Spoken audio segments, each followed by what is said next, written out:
Light snow from Winter Storm Pandora blanketing New England today. And they definitely don't need any more snow there. Reynolds Wolf has been following this winter storm from Quincy, Massachusetts.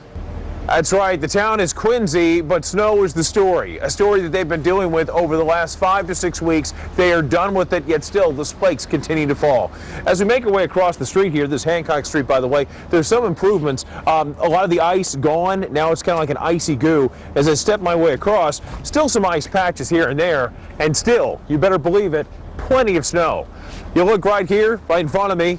Got plenty of snow here in the median. Across the way to my right, you can see the city building off there in the distance and a lot of huge icicles and a big ice dam up on that roof. What a mess. But then if you pan over the graveyard and back over to this office building, you'll notice a flat roof. Believe it or not, it's the flat roofs that are most susceptible to a lot of the roof collapses. As of last count in Massachusetts, they've had 119 roof collapses, all due to the heavy snow and ice. Earlier today, we had a chance to speak with Tom Isaacs of the Ice Dam guys. He had some pretty sound advice on how to take care of that mess.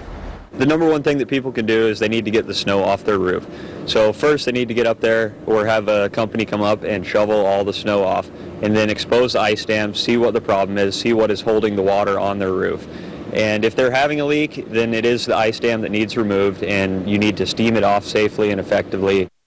It might be easier said than done because a lot of people have a lot of work to take care of, and many of them will get out. I'd say by midday into the afternoon, we expect the snow to begin to fizzle out. We expect the sun to come make an appearance, and certainly a lot of people getting to work right away, trying to take care of all the snow and ice. Let's send it back to you to the warm studio.